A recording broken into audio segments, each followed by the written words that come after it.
Bonjour. Le mois de mars commence aujourd'hui, 1er mars, et demain, ce sera le mercredi des cendres.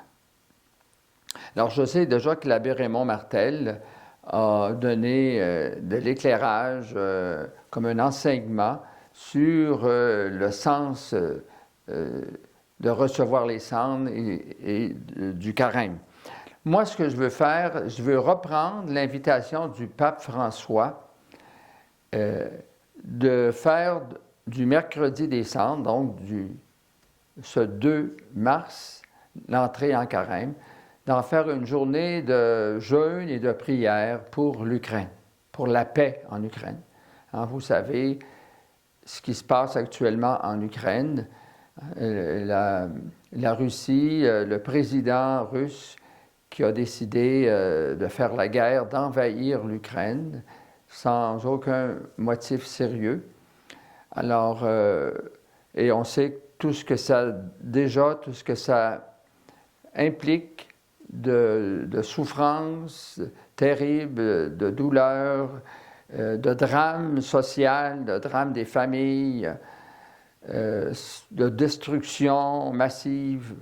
Alors donc, ce mercredi, demain, en entrant en carême, nous allons jeûner et faire prière de façon intense pour la paix en Ukraine, pour que le Seigneur, qui est tout-puissant, d'une façon ou de l'autre, je dirais, fasse entrer en raison M. Poutine, que son cœur soit touché.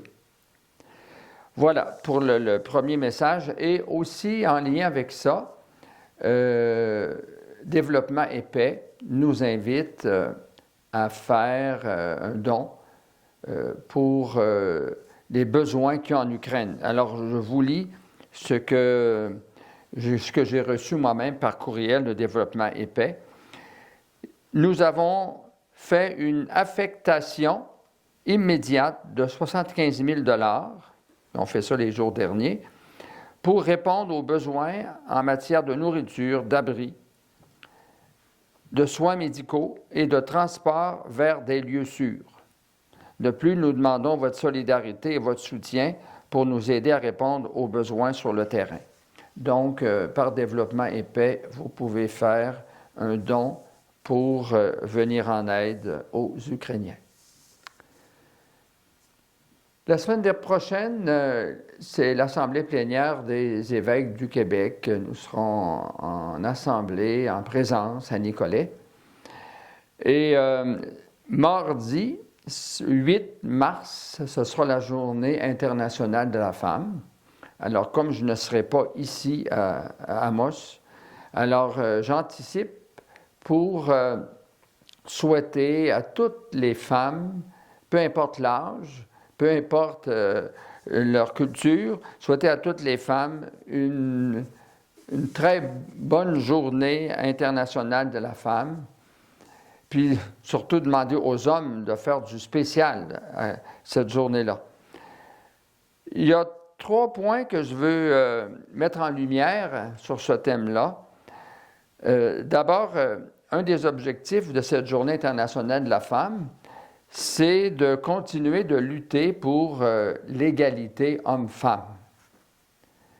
Et déjà, il y a eu des pas de fait dans certains pays, mais il y a d'autres pays où presque tout est encore à faire.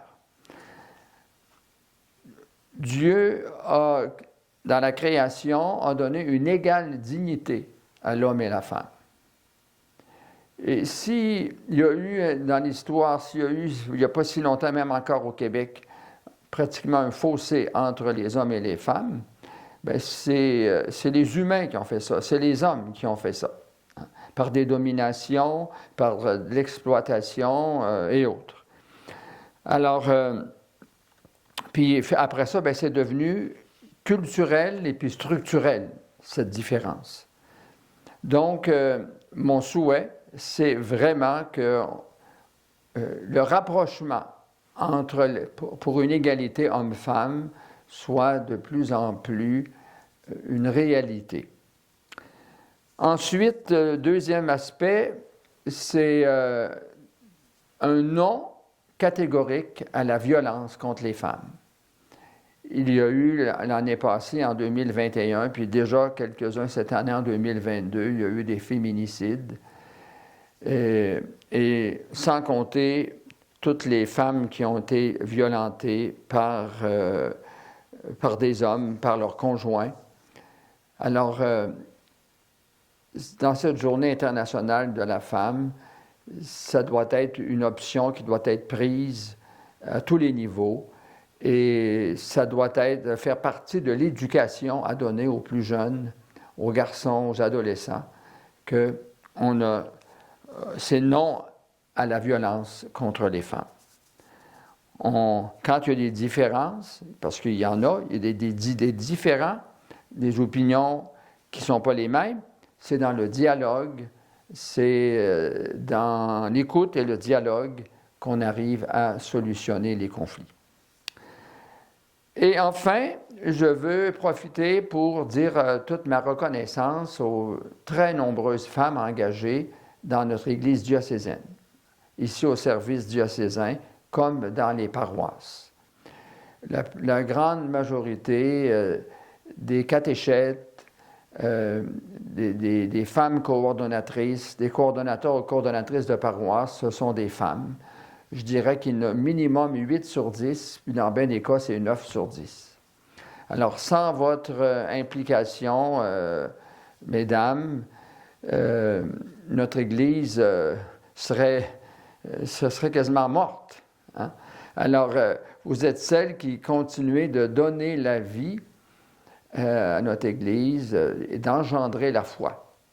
Vous engendrez, mesdames, la vie par, je dirais, dans votre nature par les accouchements, celles qui sont mères, mais aussi vous exercez une maternité très féconde sur le plan spirituel par votre implication. Donc, un immense merci.